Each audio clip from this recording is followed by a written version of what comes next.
A golden retriever stands outside a police station in the middle of the night, soaked silence scratching at the door. Inside, no one notices at first. He doesn't bark. He doesn't leave. He just waits. But when an officer finally follows him, what they discover will uncover a secret buried for years. A sister lost, children forgotten, and a truth guarded by the only witness who never gave up. Watch till the end.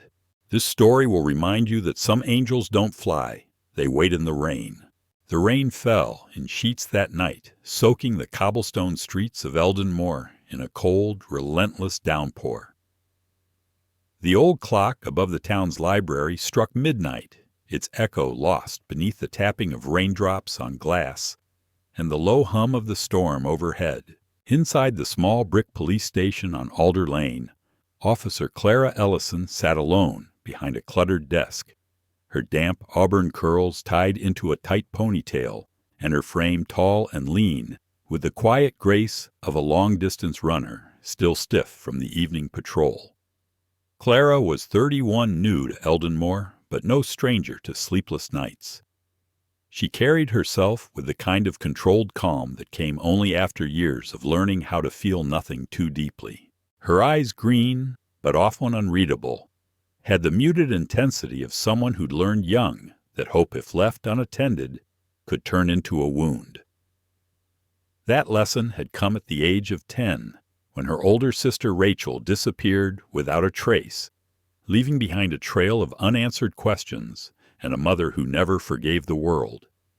That loss had shaped Clara's view of people, and places quiet didn't mean safe, and silence was often a scream ignored. Tonight, the station was as uneventful as the town itself. Eldon Moor had once been a thriving industrial port, but years of neglect had hollowed out its bones. Now it lived on through memory and rust, abandoned mills, fog-choked docks, and the occasional petty crime. Clara tapped a few notes on her tablet, filling out the weekly community report, when a sound stopped her cold. A rhythmic scratching. She froze, listening. There it was again, steady, deliberate at the front door. Probably a raccoon, she thought. But protocol was protocol. Clara grabbed her flashlight and approached the glass-paneled entrance. The beam from the overhead lamp outside flickered through the storm, illuminating the shape beyond the frosted glass, a dog. Not just any dog, but a golden retriever soaked to the bone, standing upright with his front paws pressed to the door. He was large, maybe 70 pounds, with thick cream-colored fur, matted from rain. His tail hung low, but his eyes were fixed on hers. The dog didn't bark at first, only stared, then let out a low, urgent whine before lifting one paw and pressing it slowly, deliberately against the glass again. Clara opened the door. The dog didn't flinch as the wind howled past her. Instead, he took one slow step back, then barked once, sharp and commanding, before walking several feet away. He turned to look at her again, eyes shining in the lamplight. Then he barked again. "You're not just lost, are you?" she murmured. "No collar, no ID, but far too healthy to be a stray." The dog paced back and forth, then looked back at her, repeating the motion as though performing a rehearsed command. A pattern, an intention. Clara took one step forward. The dog instantly backed away, then repeated the sequence again. Bark, step, look. It was unmistakable. He wanted her to follow. Clara turned back into the station and shouted over her shoulder. "Jude, you still in the back?" A muffled voice echoed from the evidence room. "Yeah, what's up? There's a dog."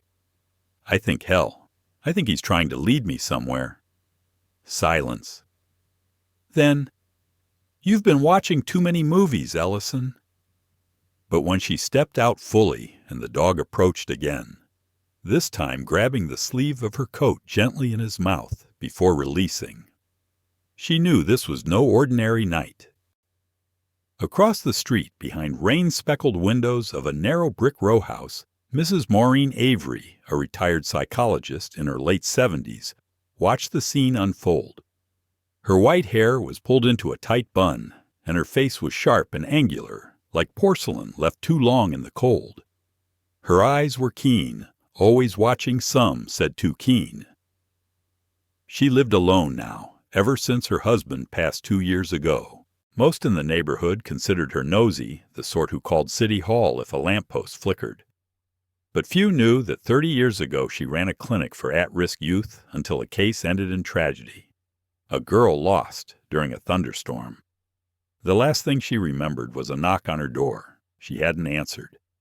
Tonight, as she watched Clara follow the strange dog into the rain, a flicker of that old guilt stirred. A silhouette in the downpour, the dog's eyes flashing gold in the lamplight. It reminded her too much of that night. The same storm, the same desperation, the same unanswered call. She closed the curtain with a trembling hand. A few blocks away, the neon sign above Harker's Auto and Salvage buzzed against the storm. Liam Harker, mid-30s, heavy-set with grease-stained knuckles and a permanent 5 o'clock shadow, worked beneath the undercarriage of a battered truck. He'd stayed late as usual. He liked machines more than people. They didn't lie, didn't forget to say thank you, didn't vanish when you needed them. When he stepped out for a smoke, he caught sight of movement, a flash of golden fur sprinting past the edge of the lot. "That damned dog again," he muttered. He'd seen it 3 nights this week, always alone, always heading east toward the old Riverside Steelworks, closed after a fire a decade ago. The locals called it cursed. Liam flicked ash off his cigarette, watching as the officer followed the dog into the fog.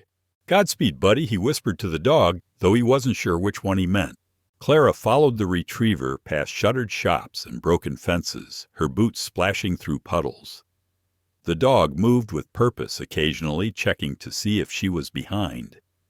As they neared the eastern edge of town, the streets grew quieter, the buildings more skeletal. At last, they stopped before a tall chain-link fence crowned with rust and caution signs. Beyond it loomed the blackened husk of Riverside Steelworks, long abandoned after an explosion gutted the north wing and killed 2 night workers.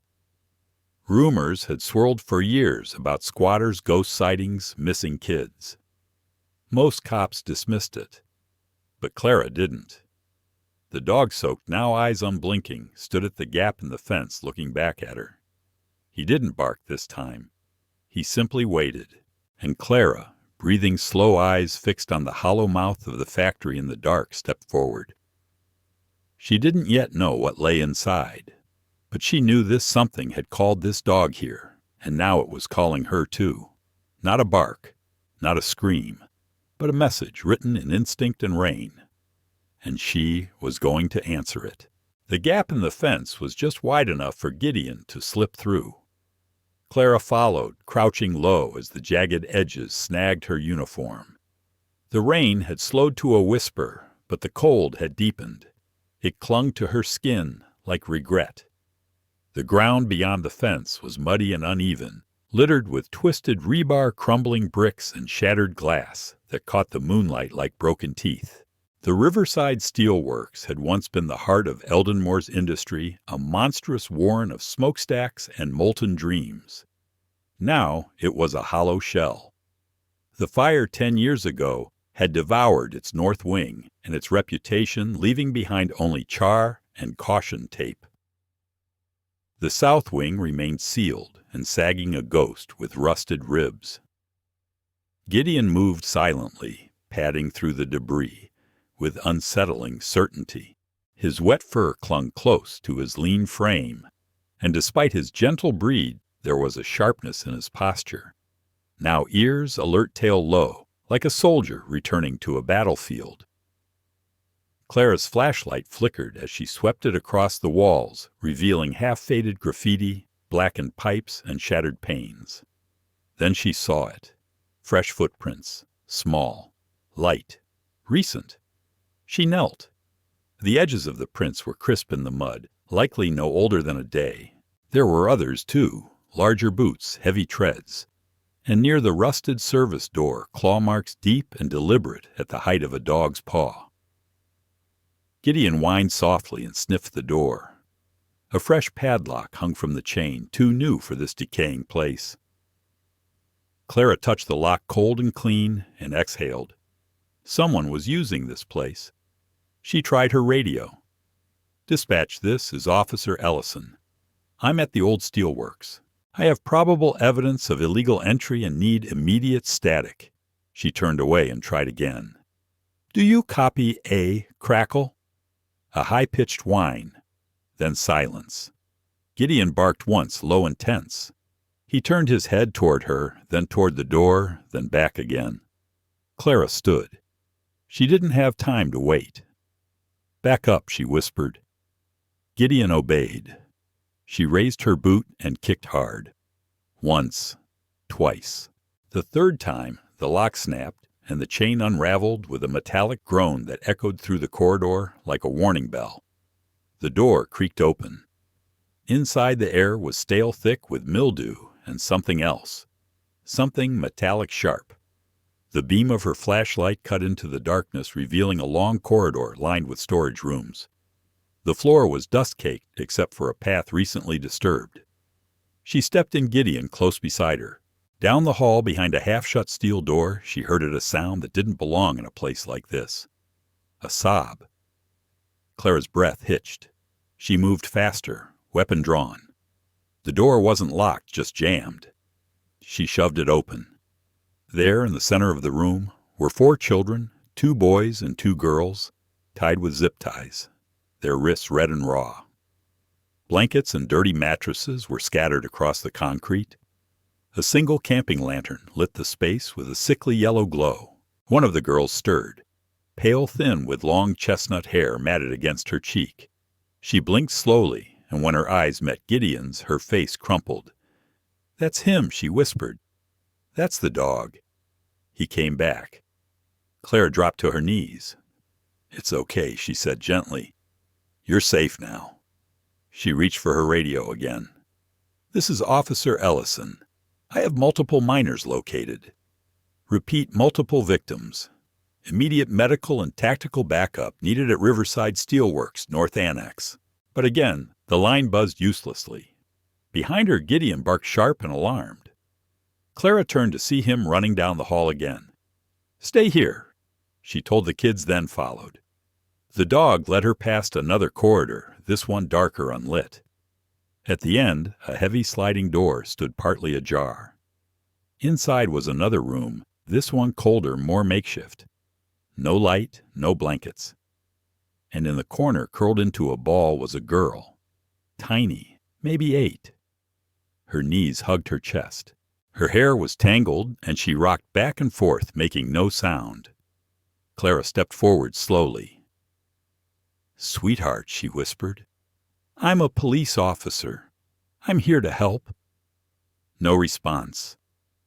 Gideon moved past Clara and approached the child with solemn grace. He lay down a few inches away, resting his head on his paws. The girl stopped rocking. Her small hand reached out, touched his fur. Only then did she begin to cry. Clara didn't speak. She simply knelt and let the moment pass.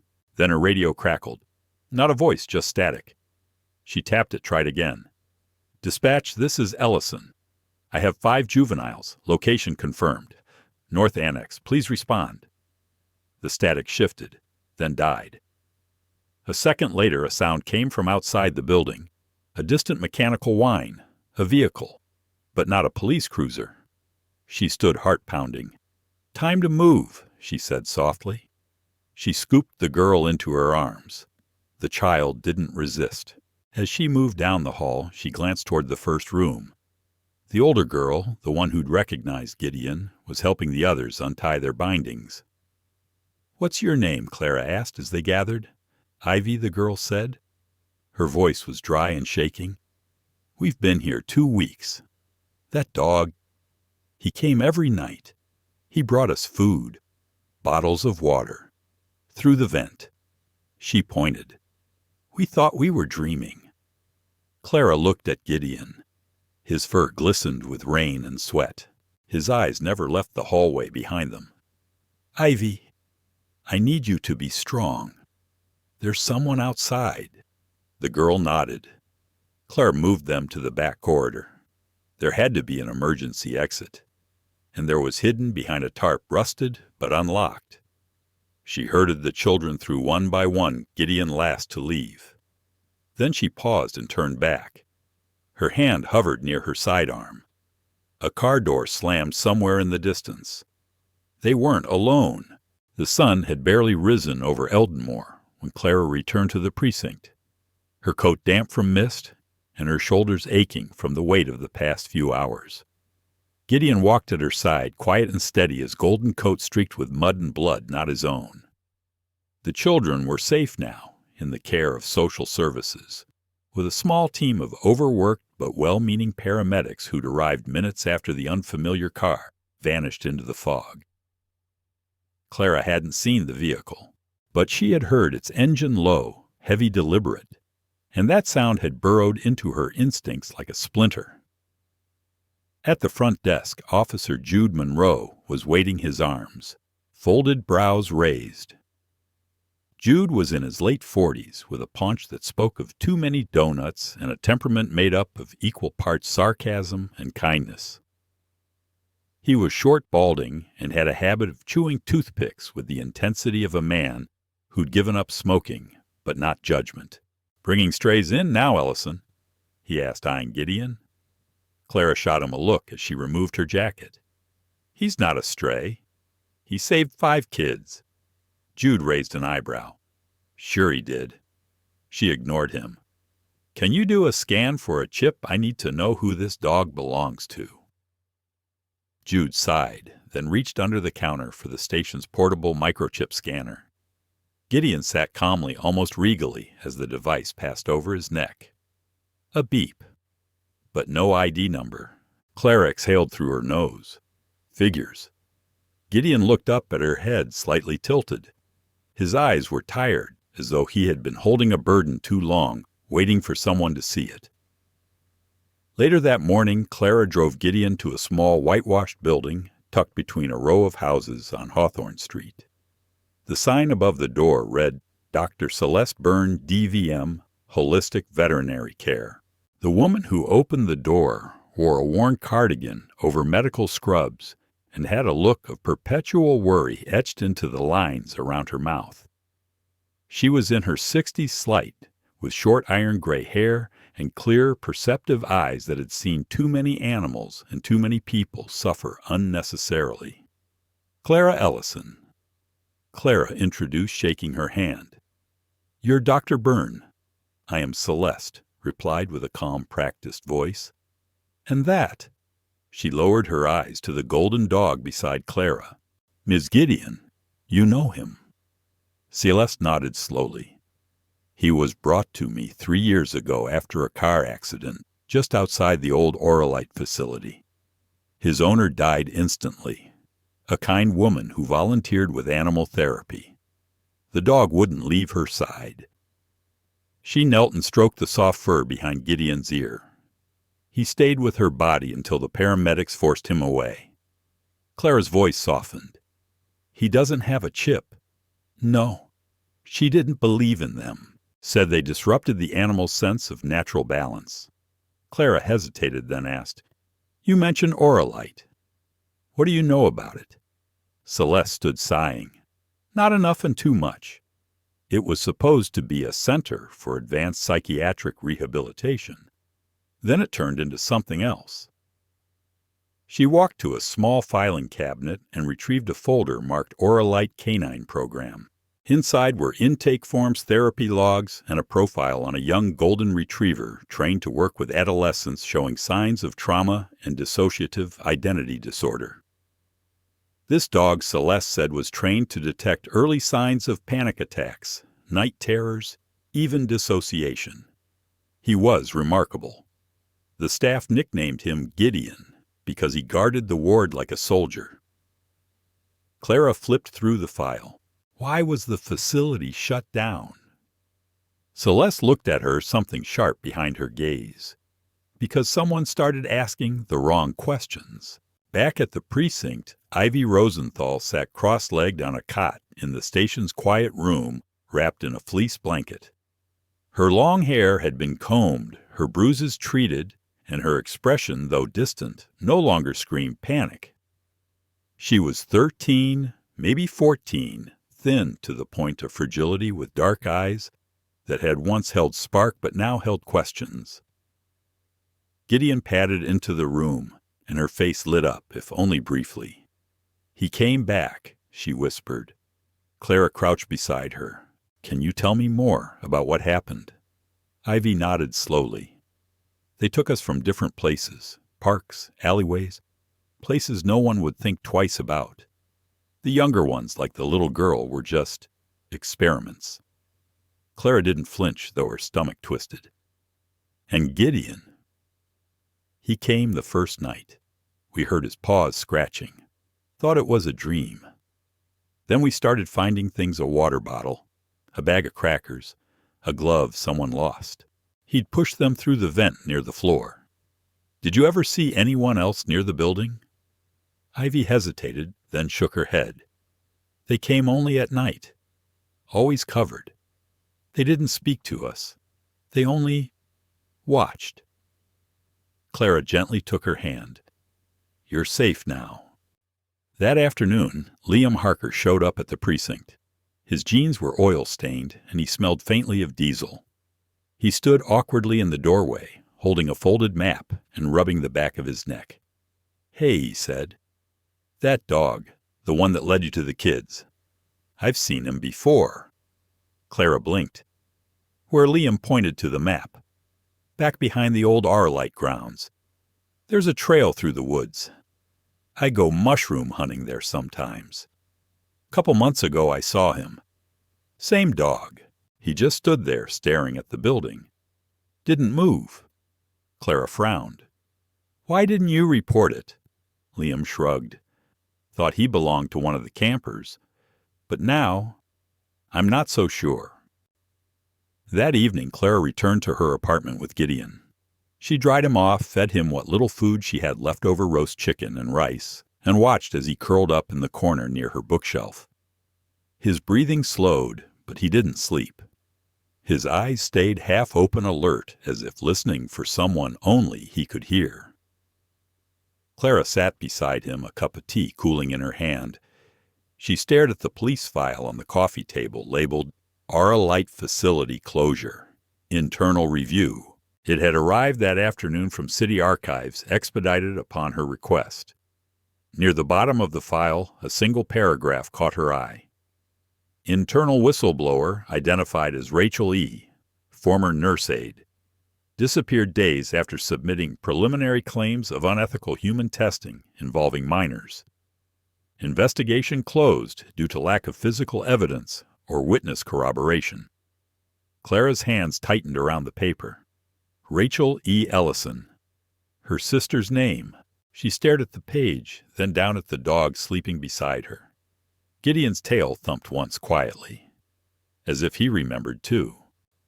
The rain returned that evening, not a torrent, but a steady hiss soaking Eldenmore's cracked pavement and veiling the city in gray. Clara sat in her patrol car parked outside a sagging brick apartment complex on East Wren Street. The building hunched like an old drunk windows, sagging paint peeling from rust-colored balconies. She stared at the third-floor window, the one Jonas Dale had claimed for the last 6 months, before vanishing after the night of the raid. It had taken a court order and some heated words with the property manager to get inside. Now Clara stood before the apartment door, her badge clipped to her belt, her hand resting on the grip of her flashlight. Not because she needed the light, but because it steadied her. The door opened with a dry groan. Inside, the air reeked of mildew and something synthetic, bitter and metallic. The living room was sparse: an old armchair, an ashtray full of cigarette butts, a coffee table cluttered with torn magazines and empty pill bottles.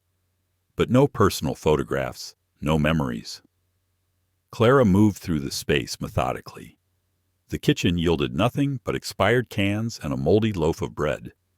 The bedroom bare a mattress on the floor, no sheets, no closet hangers. It felt less like a home and more like a hideout. But then she found it, In the bathroom behind the mirror cabinet, hidden behind a false wooden panel, was a narrow compartment lined with old towels. Wedged between them was a box, wooden, well-crafted, with an engraved medical symbol scorched into the lid. She opened it. Inside were rows of blister packs, small blue pills in tight plastic casings, each pack stamped with a coded label, RX Theta 4, Human Trial Only, Aurolite Protocol. She froze. Carefully, she extracted one and turned it over. Written in neat slanted script were two initials EV. Clara didn't need to guess. Back at the precinct, she spread the contents across her desk under the sterile glare of the overhead lamp.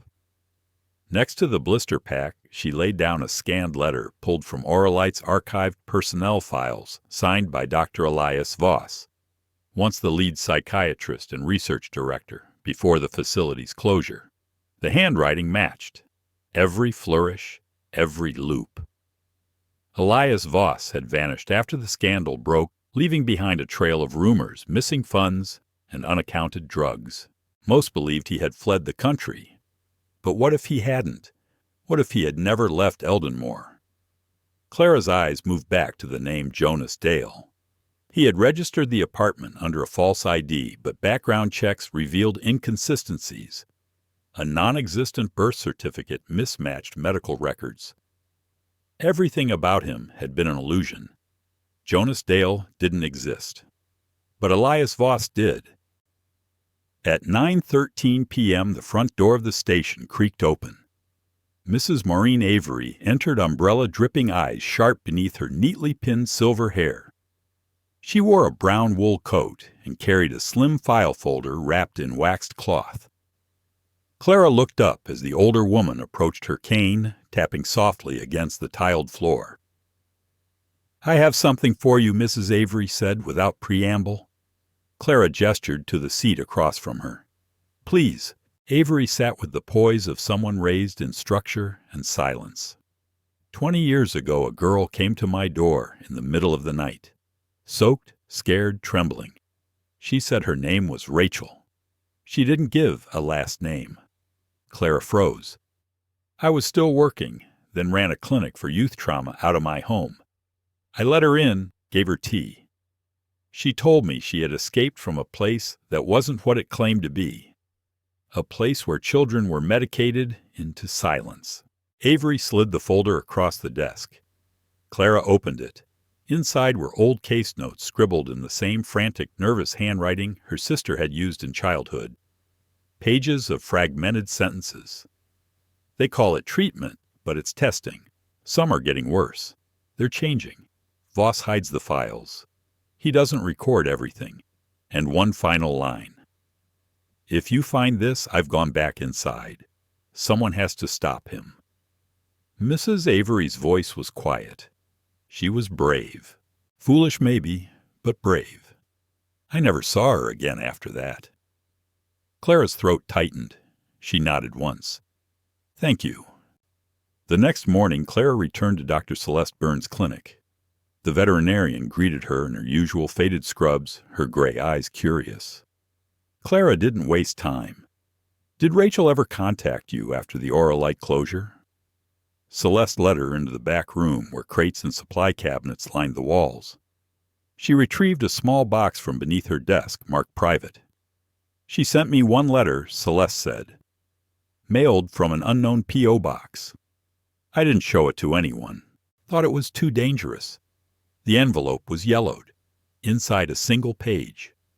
Celeste, if you get this, they're still making the drug. But it's different now, stronger. Less traceable. They're using it on children, street kids mostly. I think they plan to restart under a new name. If anything happens to me, tell someone. Show them this.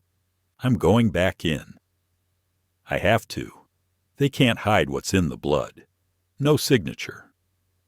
But the handwriting was unmistakable. Clara stared at the final line. They can't hide what's in the blood. The girl at the warehouse, the youngest, had faint bruises at every injection point. And the pills. RX Theta 4. Voss had kept testing. He never stopped. Back in the squad room, Clara stood before the whiteboard she had started building red strings, connecting names, photos, addresses, timelines. Jonas Dale, Auralite, the 5 victims, and now her sister's name, Rachel Ellison, scrawled in the center in red ink. Jude wandered in, chewing his usual toothpick. "You're burning a hole in that board." Clara didn't look away. "Jonas Dale is Elias Voss. He's alive. He's been here the whole time." Jude frowned. "You sure?" She nodded. "I matched his handwriting to the RX packs we found. And to Rachel's last letter. He's behind this. He never stopped the experiments." Jesus, Jude muttered. "What the hell do we do now?" "We find where he's gone. We stop him." Jude paused, then asked quietly, "Are you doing this as a cop or a sister?" Clara finally turned eyes steady. "Both." Later that night she sat in her apartment, the lights off, rain tapping at the window. Gideon lay at her feet, head resting on her boot.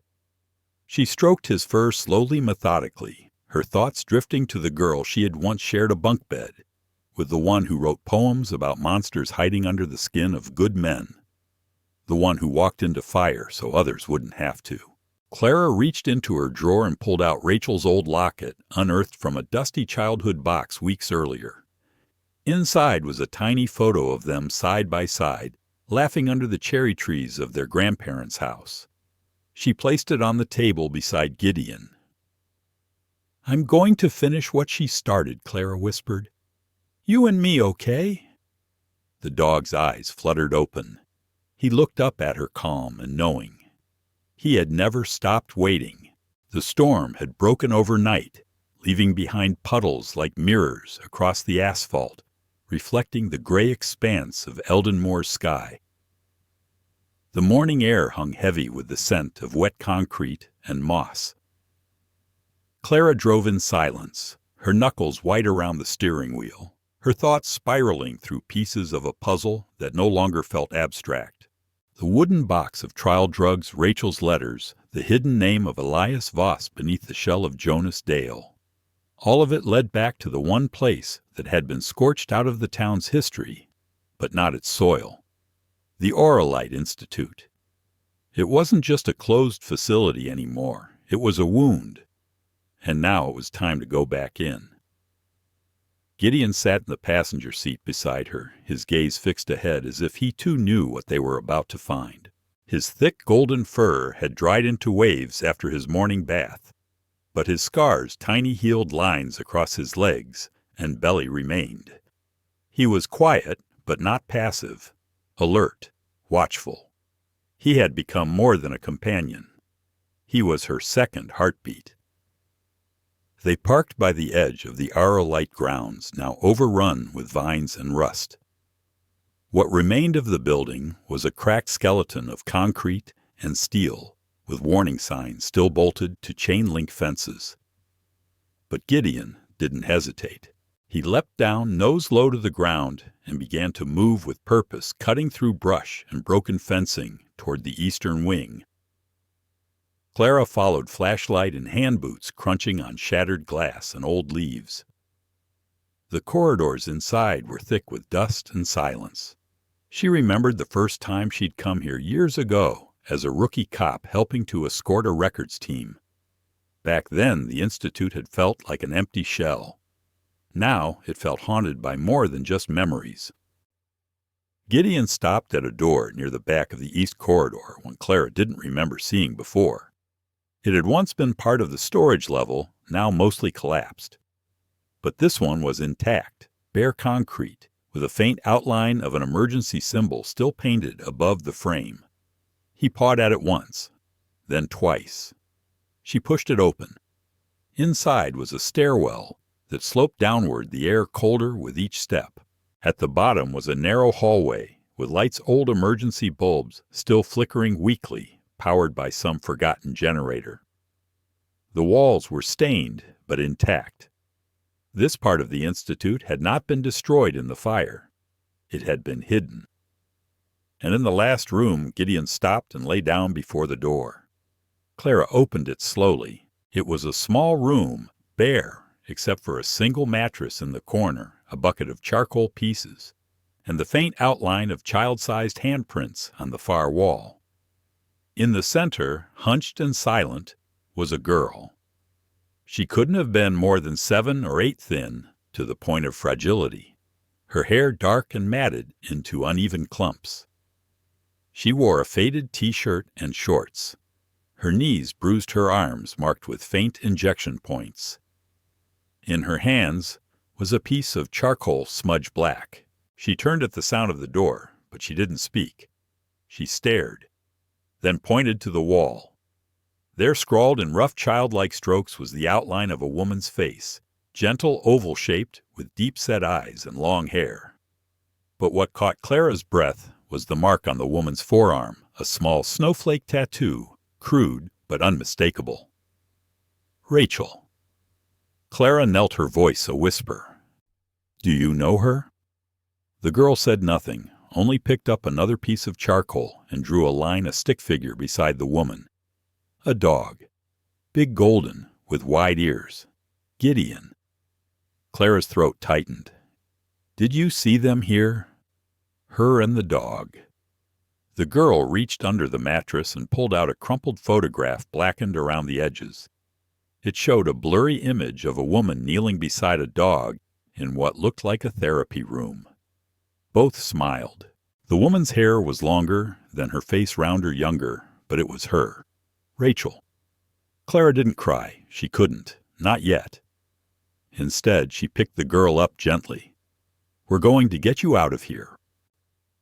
Back at the station, Ivy Rosenthal sat with a social worker in the same quiet room she'd first arrived in. But she looked different now, more grounded. Her hair had been washed, her wrists bandaged. A sketchbook lay in her lap, the pages filled with rough drawings, corridors, vents, a dog's face over and over. Across the room, Gideon sat patiently watching her. "I don't remember much before the 3rd day," Ivy said softly. "But I remember the shots. They didn't hurt, not really. Just made everything foggy. Like I forget why I was scared. Like I forgot my name for a little while." Clara sat beside her. "How many times were you injected?" 3 times. The little ones more. The youngest, she stopped talking after the first week. They said it meant the dosage was working. Clara's jaw tightened. "Did they ever say what the drug was for?" Ivy shook her head. "Just said we were helping make something better. Smarter, more obedient." Later that day, Declan Moore, the precinct's commanding officer, came to Clara's desk. Declan was in his mid-50s, tall and broad with salt and pepper hair and a permanent furrow between his brows. He was respected, feared by rookies, and known for his unsentimental pragmatism. But today his hands trembled slightly as he held out an old case file. "I heard you brought in another kid," he said. Clara nodded. "The 5th. Declan opened the file. It was from 10 years ago. A missing persons report. Noah Moore, age 9. Last seen near Riverside Park. Description: slight build. Brown eyes, artistic, often drew animals." Clara looked up. "Your son." He nodded once. "They said he probably ran away. But I knew better. The day before he vanished, he told me he was being followed. Said a man asked if he wanted to help with a memory game. I thought he was exaggerating." Clara swallowed. "Ivy mentioned a boy. Said he was kind, quiet, drew pictures of a dog." Declan closed his eyes. Noah loved dogs. He used to draw a golden retriever all the time. Called him Guardian. Said he saw him in dreams. They both turned to look at Gideon, who lay near the window, his eyes half-lidded but aware. That night Claire reviewed the 5th child's medical scan. The girl hadn't spoken yet, but her condition was stable. A nurse had told her the child had been humming not a song, just a pattern, and that sometimes she reached for the window when Gideon barked outside. Before leaving, Clara returned to the holding room where the child now slept. On the wall near her bed was another drawing in crayon, a woman with a snowflake on her arm. and next to her a child with sad eyes and dark hair. "Noah," Clara whispered. It wasn't just a memory. It was a witness, a child who remembered. And somewhere beneath all this, beneath the medicine, the lies and the silence, her sister had tried to save them. And Gideon had never stopped guarding them. The fluorescent lights above the evidence room flickered softly, casting wavering shadows across aging file cabinets and forgotten reports. It was past midnight, but Claire and Declan remained sleeves-rolled fingers stained with dust and ink as they waded through what remained of the Auralite archives. Rain tapped the windows in rhythmic insistence, and the silence between them was weighted not by awkwardness, but by purpose. Declan stood over a set of brittle documents, the skin beneath his eyes shadowed with fatigue. His posture, rigid, broad-shouldered, always upright, had shifted into something more slumped, less officer, more father. The file in his hands trembled as he spoke. "Found it," he muttered, sliding the folder across the desk. "Formal disciplinary action. Elias Voss. 2009. Unauthorized administration of unapproved compounds. Violation of patient consent laws. Referred for criminal inquiry." Then abruptly closed. Clara scanned the report. The closing date of the internal investigation coincided with the fire that destroyed part of the facility. She turned another page. "The inquiry was never completed," she said flatly. "No follow-up. No charges. He vanished 2 days after this file was stamped." Declan's voice was bitter. "Changed his name. Became Jonas Dale." Clara nodded and started again. They followed the trail deeper into recently acquired documentation. Missing children reports cross-referenced with budgetary allocations to a private orphanage called Green Hollow Refuge, a small operation located in a remote corner of Alderbrook County just over the Eldon-Moore border. Clara's pen tapped against the column of intake names, none older than 15. No clear exits recorded. Voss hadn't just continued. He had perfected his disappearance. The following morning, Clara returned to Dr. Celeste Burns' clinic. The vet was feeding a recovering sparrow in a small wire cage when Clara entered. Celeste looked tired, her gray hair tied back in a knot, her posture delicate but still capable. Her fingers trembled slightly, not with age, but with memory. "I came to ask about Rachel," Clara said gently. Celeste set down the bird seed and folded her hands. "I thought you might." They sat in the back room where jars of medicine lined shelves and warm blankets were stacked for recovering animals. Gideon lay quietly near the door, his gaze never leaving the hallway. "I didn't know who she was at first," Celeste began. "Only that she came often. Said she volunteered at Auralite. But she wasn't like the others. She didn't talk like staff. She asked too many questions, too directly." Clara leaned forward. "Did you ever see her after the fire?" "I did," Celeste whispered. "Only once. A week after the blaze. They said she died, but she was brought in by someone bleeding unconscious. Gideon was with her. He wouldn't leave her side. Laid beside her like he could hold her life inside him if he stayed still enough." Clara's heart clenched. And then she disappeared. The next morning, the man who brought her, he claimed to be her brother. Said she'd be transferred to a specialist unit. But no ambulance came, no records. I searched every hospital within 200 miles. Nothing. Clara stared at her lap. She knew too much. Celeste placed a hand over hers, and she paid the price. That evening, Clara sat in her apartment beside Gideon, studying a map of the Auralite facility. Most of the underground floor plans had been destroyed, but Rachel's notes, those saved by Mrs. Avery, sketched out a part of the building not found in official blueprints, surgical subsection C. She looked down at Gideon, who sat watching her. "Do you remember where it is?" she asked. Gideon stood, then walked to the door. They arrived at the facility just before dusk, the last light bleeding through a rip in the clouds. Clara parked behind a row of overgrown hedges, heart-thudding. The eastern corridor, long sealed, had been reopened days ago by the forensic team, but the access tunnel near the old operating rooms had remained undisturbed. Gideon led her without hesitation, through shadows past broken stretchers and overturned filing cabinets, down a stairwell half-flooded from last month's rain. At the bottom, a rusted surgical lamp hung from the ceiling like a broken star. He stopped at a narrow corridor, its walls scorched with soot but intact. Clara pushed the door. It creaked open with surprising ease. The air inside was cold, unnaturally so. The room had been sealed tightly, likely during the fire, untouched by time. Surgical tables still stood, metal trays rusting beneath layers of dust. At the far end was a walk-in storage unit with a metal door. The keypad lock had long since failed. Clara pulled it open with a grunt of effort. Inside was a freezer, and inside that freezer was her sister. Rachel Ellison's body lay curled on a sheet of silver insulation, her skin pale but preserved. One arm rested across her chest. Her other hand clutched something small. Clara stepped forward, knees shaking. The chain around Rachel's neck glinted in the flashlight's beam, still clasped, still whole. Hanging from it was a locket. Inside the photo, 2 girls in a garden. Clara, Rachel. Tears blurred her vision. In Rachel's curled fingers was a folded note, brittle with age.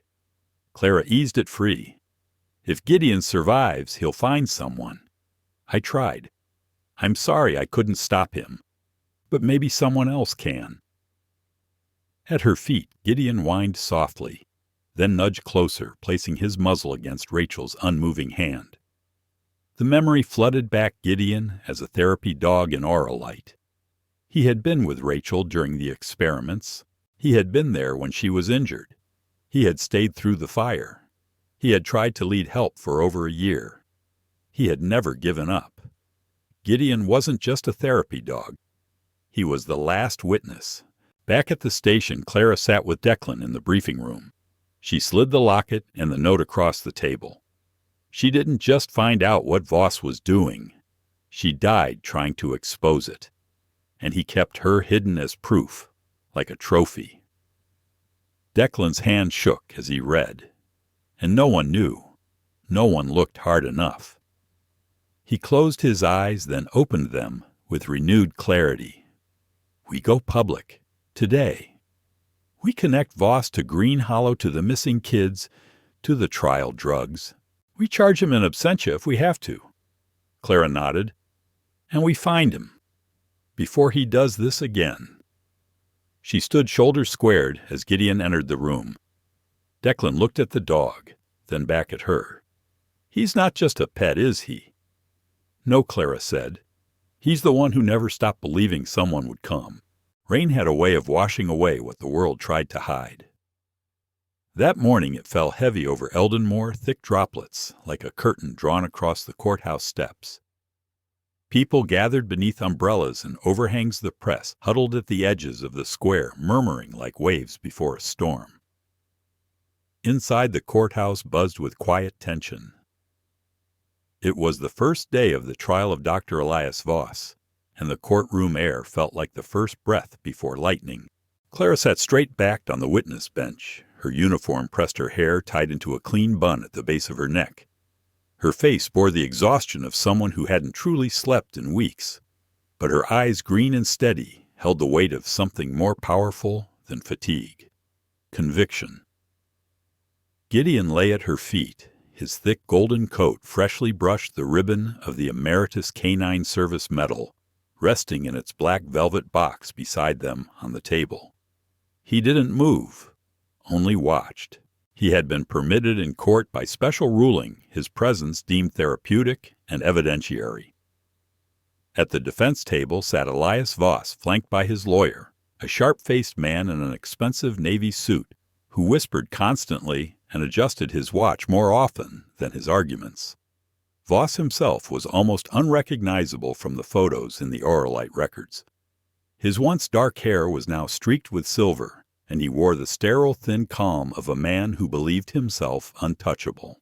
His pale blue eyes were cold and unreadable, his hands folded neatly in his lap. The judge presiding over the case was Honorable Marion Greaves, a tall, silver-haired woman in her early 60s, known for her poise and no-nonsense demeanor. Her stern mouth rarely curved upward, but her voice was precise and calm. She had prosecuted corporate corruption, child abuse, and medical negligence cases for over 3 decades, and it showed in the quiet steel of her presence. Clara's testimony began with facts: the discovery at the steelworks, the evidence recovered from Voss's apartment, the trail of medical records and missing children that led to the Green Hollow Orphanage. But as she moved into the story of her sister Rachel, of the sealed room, the preserved body and the note held in her hand, something shifted in the room. The jury leaned in. Even the reporters in the back stopped typing. I found my sister Clara said quietly. She died trying to stop what Elias Voss started. He didn't just experiment on children, he buried the people who tried to stop him. But he didn't bury the truth. Not entirely. She looked down at Gideon, then back to the judge. This dog, she said, her voice shaking slightly, stayed by her side when no one else could. He led us back. He brought the evidence. He saved 5 children who might have died if no one had listened. Judge Greaves nodded solemnly. Thank you, Officer Ellison. Next came Ivy Rosenthal, now wearing a soft gray dress and a pair of sneakers that squeaked slightly on the polished floor. Her long hair had been neatly braided, and though her hands shook when she took the oath, her voice did not. Ivy 14 stood before the courtroom with the courage of someone far older. They told us we were helping, she said. They said it would make us forget the pain, but they didn't want to heal us. They wanted to see what would break. She spoke of the injections, the hallucinations, the terrifying silences in the hallways of the warehouse. She told them about the girl who never spoke about the missing boy named Noah. And then, with a tremor in her throat, she said, but there was a dog. He came every night, left food, water. He watched us through the vent. And we knew, even when everything else was gone, that someone remembered we were real. And then the final witness, the smallest of the 5 children. She had not spoken a word since the rescue until now.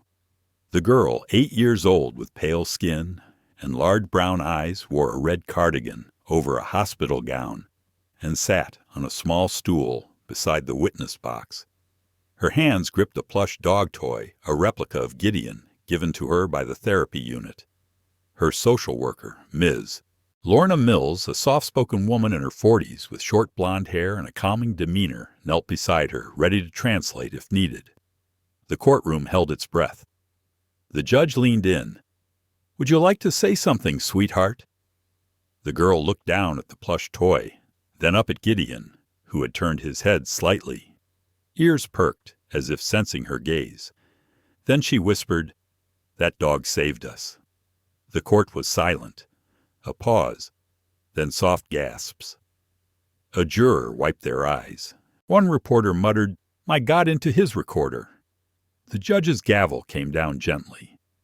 Let the record reflect that the minor has made a voluntary verbal statement. Later that day, outside the courthouse, Clara stood beneath the eaves watching the rain pour across the marble steps. Declan joined her, no longer in uniform. He wore a gray jacket, now his badge turned in, and carried a small leather-bound notebook, the kind used by therapists. His face was lighter, the deep crease between his brows softer. "You're really stepping away," Clara said. "I've buried too many things in this uniform," he replied. Noah deserved better than a father chasing ghosts in silence. "I'm not going to miss another child crying for help." She nodded. "What will you do?" He looked out at the courtyard. Work with kids, trauma recovery, help them find voices before the world drowns them out. "You'll be good at it," she said. "You already were." Declan glanced at Gideon, who stood quietly by the column rain beating off his back. "And what about him?" Clara smiled. "They're awarding him a title." A week later at the Eldenmore Civic Center, a small ceremony was held in the atrium. Officers from across the county stood in uniform. Journalists surrounded by cameras, and at the front of the stage, beneath a soft spotlight, sat Gideon, alert, his new harness freshly cleaned, a silver medallion resting against his chest. Chief Inspector Loretta Haynes, a composed woman in her 50s with tightly pinned curls and a reputation for being unsentimentally brilliant, approached the podium. Her voice carried across the room. "Today we recognize not just the courage of our officers and survivors, but the unwavering loyalty of a being who asks for no rank, no recognition, and no reward. Gideon is hereby awarded the Cross of Civil Service Honor and recognized as an honorary K-9 officer of the Eldenmore Police Department." Applause filled the room. Gideon blinked once, then wagged his tail.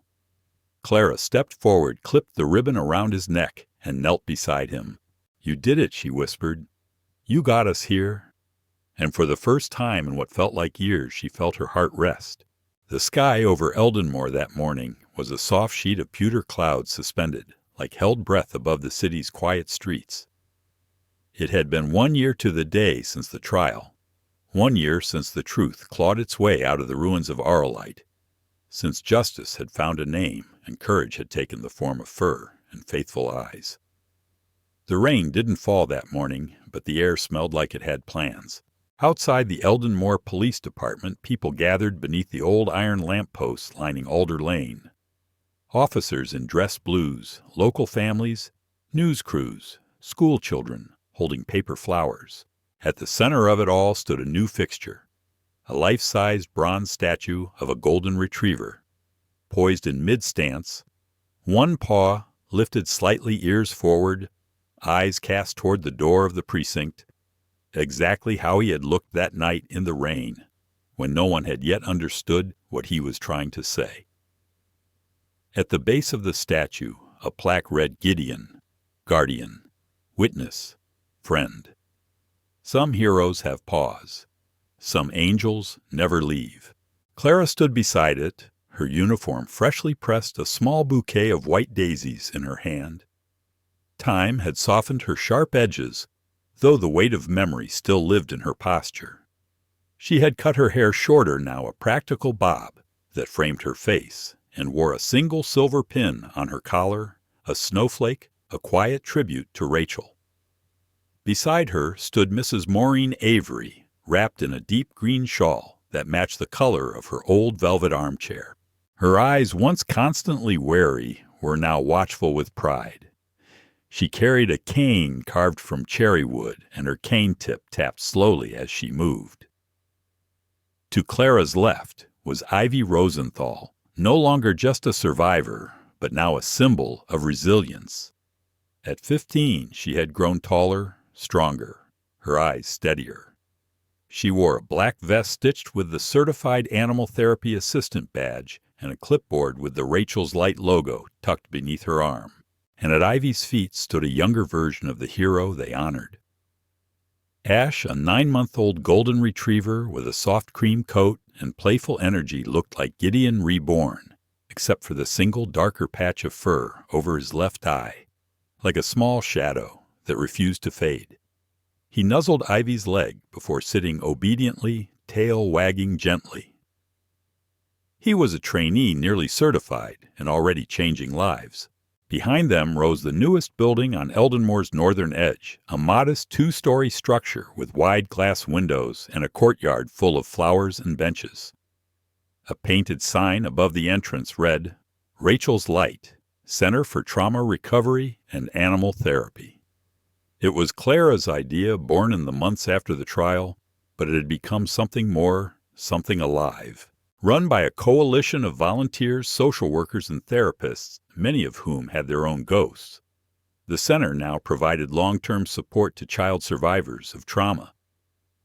There were therapy rooms lined with beanbags and murals, a library with quiet corners, and a kennel where carefully selected dogs were trained to work with children who needed silence more than words. Inside a glass case displayed Gideon's service medal, his old collar, and a photograph of him lying beside Rachel's preserved body, released with the court's permission to honor the truth they uncovered together.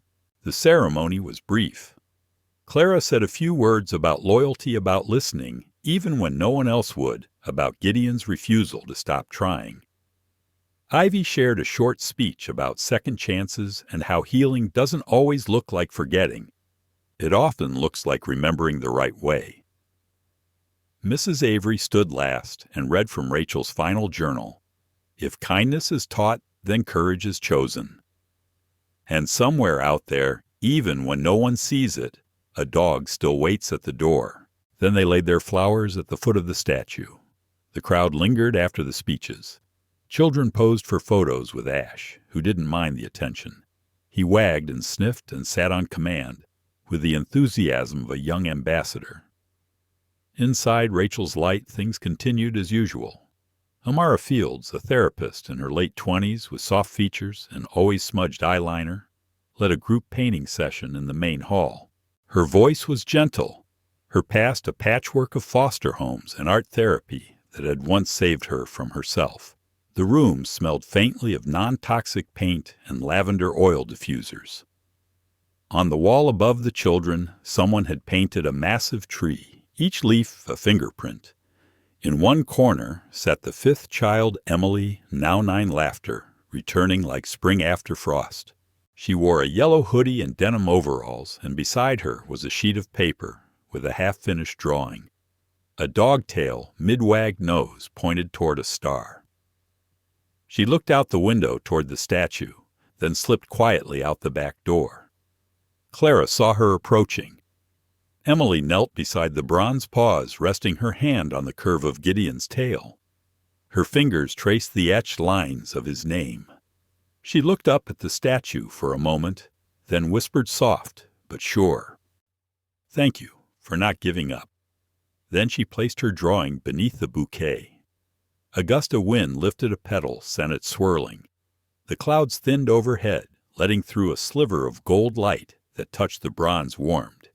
It made it shine for just a moment, like it had a heartbeat. Back inside, Ivy guided Ash through a simple exercise, a tunnel crawl, a command to way to find the object game with a stuffed lamb. He nailed it on the second try. "You're almost ready," she told him, scratching behind his ear. "But you've got big paws to fill." Ash licked her hand. Clara watched from the doorway, arms crossed the warmth of the scene grounding her. It wasn't the kind of justice you wrote into court records. It was quieter, deeper. This was the kind that lasted.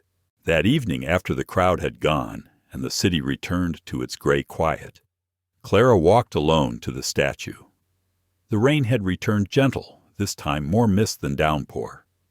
She knelt, placing one final daisy at the base. "You are more than a dog," she said. "You are our bridge back." Gideon hadn't just found her. He had restored what had been lost voice memory truth. Behind her, the front door to Rachel's light glowed with warm light. Ivy was still inside, helping Mrs. Avery reorganize the therapy supply room. Ash rested near the window. Clara stood, took one last look at the statue, and smiled. Some heroes never leave. They just wait for the right hands to carry the torch. Sometimes heroes don't wear uniforms or speak our language. Sometimes they walk on 4 legs, wait patiently in the rain, and refuse to give up until someone finally listens. In a world where so many voices are silenced, Gideon reminded us that loyalty, courage, and quiet love can change everything. He didn't have to fight. He just had to stay. And in doing so, he brought light to the darkest places. Maybe you know someone like that, a person, or even an animal, who never gave up on you. Or maybe you are that light for someone else. If this story touched your heart, leave a comment below. Type Amen to honor Gideon, Rachel, and every soul that chooses love over silence. Share this story with someone who needs a little hope today.